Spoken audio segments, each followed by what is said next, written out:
Hey, Crystal Maiden here, for the final part of Sonic 3D Blast. There's an extra part after this, but this is the final main part. And I hated this boss so much. Like, I hate this boss every time I play this because it's so unintuitive and it's so easy to forget what you're supposed to do. You're supposed to jump into the blinking blue buttons, but you're only able to jump into them when you allow the arm to drop, and then you dodge it, and only then can you jump into it, because that's when the blue button is revealed. And it's a little tricky to dodge. You're better off moving to the north a little before you think you should. You accelerate so, like, it takes so long for you to move out of the way, because it takes so long for you to accelerate from a standstill. So if you start moving away too early, if you start moving way too late, then you'll just get crushed, even though you were trying to walk away. Now you can't hit that blue button anymore because you've destroyed the arm. So now you've got to hit this blue button. And if you get hit by the arm, you get cheated out of a hit, because all of a sudden, for some arbitrary reason, you can't jump into the blinking blue button anymore, even though the arm is still on the ground from hitting you. This boss has 3 phases to it, and in each phase there's a slightly different strategy. Here, you have to dodge a fire snake that moves around, and thankfully it disappears, so it's not always chasing after you. But then it appears again. So much for that. Just jump around the arena, moving all over the place, and when you hear a blinking blue button, jump into it. So in the previous one, like, the previous phase had a completely different strategy. And in the previous phase, you could just stand in the corners and constantly avoid all projectiles, but that didn't really help you actually progress with the boss. Because if you didn't let the arm slam down on you and jump into the blinking blue buttons, then you could just make the boss last forever, and you wouldn't get anywhere. And now for the third phase of the fight. This time, you can easily get away with just staying next to the blinking blue button and waiting for it to blink again. Because it's kind of dangerous to venture outside and because you risk getting hit by all the projectiles and the moving arms. So it's better to just stay in one place until the blinking blue button near you starts blinking.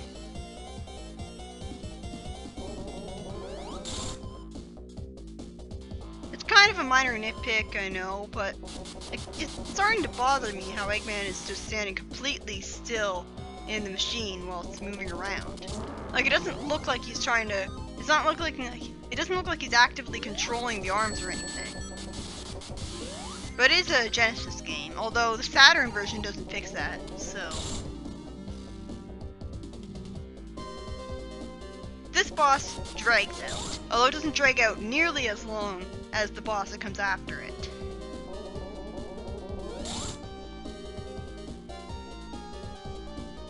Remember how in Sonic 1 when I was in Springyard Zone and I was in the Crusher Block section and I jumped upwards to get to one of the Crusher Blocks to progress, and I somehow got crushed even though the Crusher Block that crushed me was clearly going upwards. Well, that's actually because of a glitch that's very common in the 2D Sonic games. If you jump into a crusher while it's rising, you can actually get crushed because of a glitch. Yeah, and you don't actually see that. You don't see this if you don't have all of the emeralds when you beat the game. The final fight. What an imaginative title. You should probably collect all of the rings here, because these rings are the only rings you're going to get in the entire boss fight. You don't get any other rings. Ever. And this is basically a Sonic Rush boss fight, where all you can do is wait for an opportunity to attack. You're just dodging projectiles, dodging attacks, and impatiently waiting until the boss finally lets you hit it. And it's so annoying how when the boss is here, you can't jump into it. Like there's an invisible wall blocking you from jumping into the boss. I vastly prefer to be able to jump into the boss.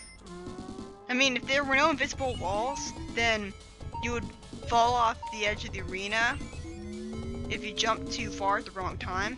But I prefer that if it allowed me to jump into the boss whenever I wanted. These hands give you audio cues to make it obvious when they're going to land on you. So this is just a boring, easy waiting game. You just wait for them to fall and then you dodge their attacks. And the really annoying thing about this boss that really makes it drag on is that you go through... It repeats. It repeats its phases. So, like, this isn't the only time you're going to be dealing with these hands. It would have been better if you didn't repeat sections of the arena.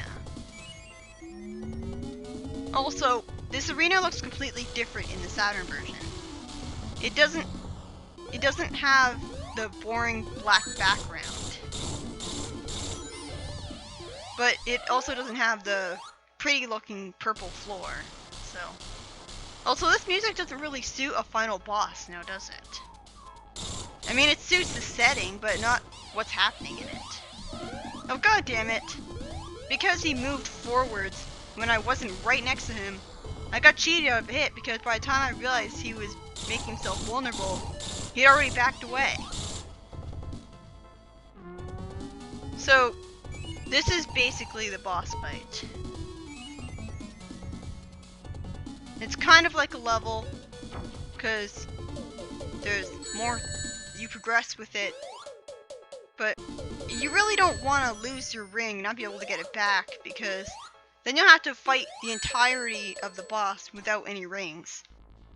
And you don't want to die to this boss because it takes a long time, and obviously dying puts you back at the very beginning of it.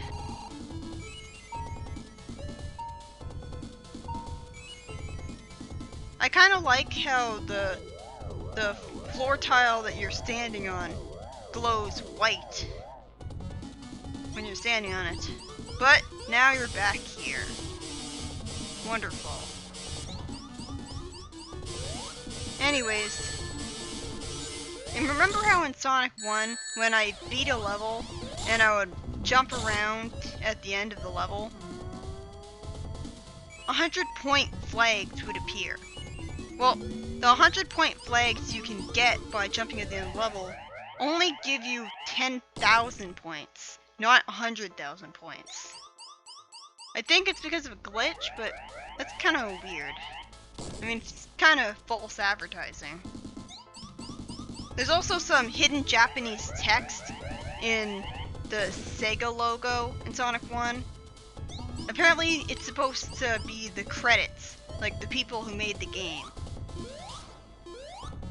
And you can sort of see the hidden text because it's white and it's in front of the blue Sega logo, but you can't really see it and make out what it is because it's white against a white background.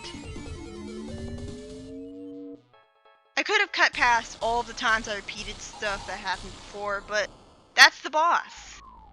That's what you're forced to go through to beat it. You've got to repeat phases you've already did. There's really nothing you can do to avoid that. So Eggman is a fat man with a very long brown mustache. And there's actually a reason behind the way he's designed. And it's not just because, like I mentioned before, that he was designed the way he is so that it would be easier for kids to draw him. But it's also because his design was based on Theodore Roosevelt. That's why he has the mustache that he does. And he was actually one of the pitches for Sega's mascot. One of one of the pitches for Sega's mascot was Eggman wearing pajamas. And later they decided, well, let's not waste this character, let's use him. So they used him as the villain of the series. It's just like how they had Mighty as a potential mascot, and then they used him later on. Twice. And then he's never seen again. So now I finally beat Eggman's ultimate weapon. I'm not really sure why I needed all of the Chaos Emeralds to do that. It's not like he turned Super Sonic when he was fighting that. Thank you, Sonic. You saved us from Robotnik. We are grateful for your efforts. I just did what I wanted to do. Nobody messes with my friends. See ya. The dialogue is so stilted. It comes out of a crappy fanfiction. I mean, Sonic sort of sounds in character, but the Flicky's dialogue sounds so wooden. Wait, the Flicky's dialogue? So, they talked? Since when do birds talk? I mean, it's not like they're anthropomorphic, so that doesn't really make any sense. And we see a Flicky in Sonic Adventure, but it doesn't talk. So, why are these Flickies talking? Also, the credits music here is pretty underwhelming. Pretty forgettable. I think I actually would have preferred to hear a medley. Yeah, this game was made by Traveler's Tales. And it was sort of a precursor to Dimps. Like, a lot of the people who worked on Traveler's Tales Sonic games would go on to work for Dimps. But that was Sonic 3D Blast. Sort of. Like, I played the Super Sonic ROM hack of it, which is how the game should have been in the first place. Because when you're playing the game normally, it's incredibly dull and repetitive because you're constantly exploring the entire level, killing all of the enemies to get all the Flickies. And it's annoying how when you get hit, the Flickies scatter away from you and you have to get them back. And some of them actively try to avoid you. Like, why are they making it more difficult for you to rescue them? And it's especially annoying when you get hit over lava. And so the Flickies are bouncing over lava and you're trying to get them, but you can't. But without the whole Flickies aspect, the game is pretty fast and fun. I love the soundtrack for the Genesis game. I love the soundtrack for the Genesis version. The graphics are great.